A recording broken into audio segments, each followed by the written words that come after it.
Dear learner, in this video we are going to see the further accounting ratios to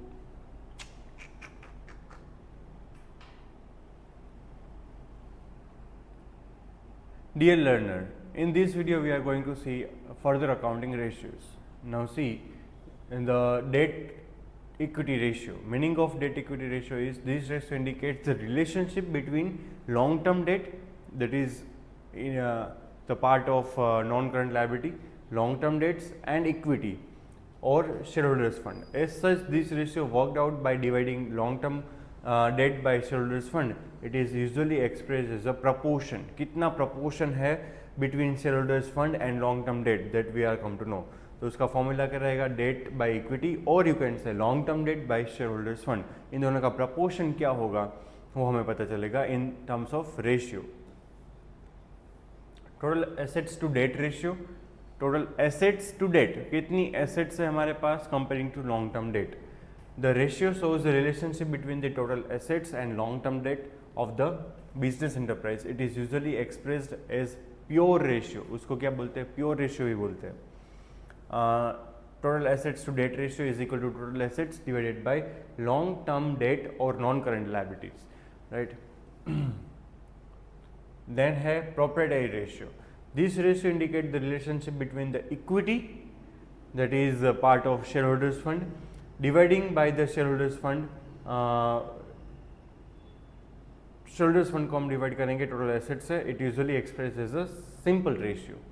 उसमें भी proportion पता चलेगा कि total assets की कंपैरिजन में हमारे पास कितना शेयर होल्डर्स का फंड है, right.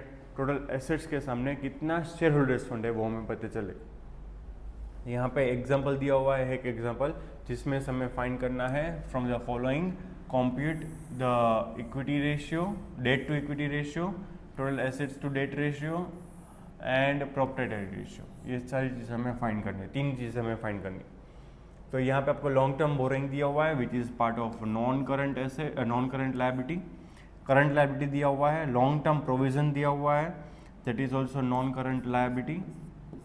Non current assets are given and current assets are given.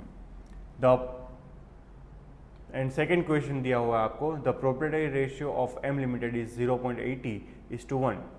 State with the reason whether the following transaction will increase, decrease or not change in your proprietary ratio. यहाँ पे देखो दो questions दिए हुए. First question में आपको तीन ratios निकालने हैं एंड सेकंड क्वेश्चन में आपको आंसर देना है कि ये चेंजेस से आपको इंक्रीज या डिक्रीज होगा कि नहीं होगा proprietary रेशियो.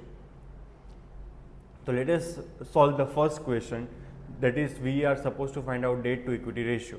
तो यहाँ पे डेट टू इक्विटी रेशियो निकालेंगे. उसका फॉर्मूला है long term debt upon share holders fund.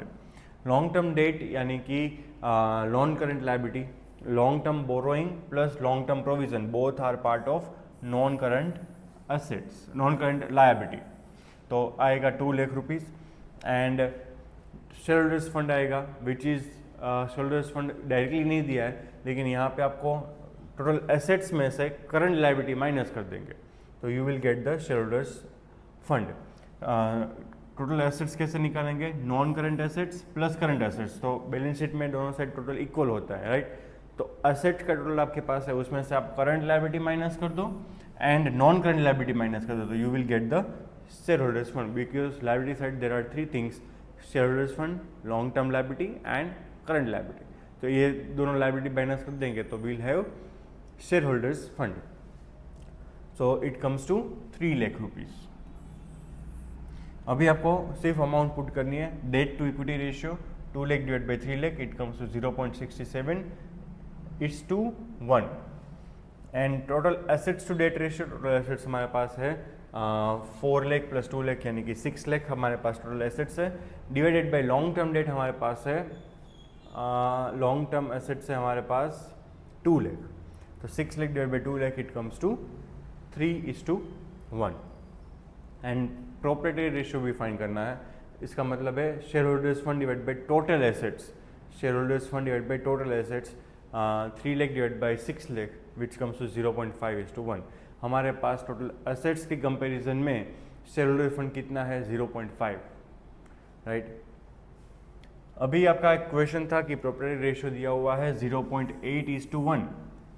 आपको देना है रीज़न कि अगर यहाँ पे देखो, यहाँ पे आपको क्वेश्चन में दिया हुआ है कि obtain a loan from a bank 2 lakh payable after 5 years, 2 lakh की लोन जो आपने ली हुई है 5 ईयर्स के बाद रिपे करने, उससे आपका प्रोप्राइटरी रेशियो इंक्रीज डिक्रीज होगा कि उसमें कुछ चेंज नहीं होगा।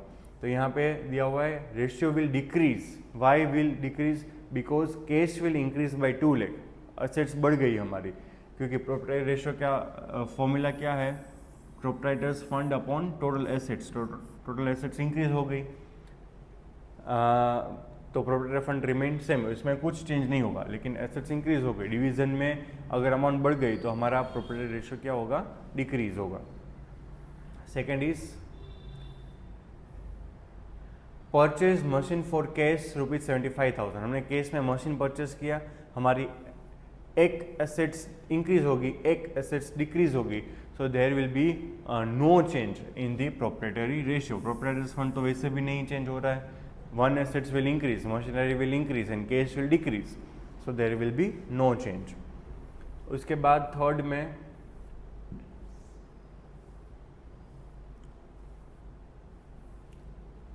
Redeemed 5% redeemable preference share of ₹1 lakh.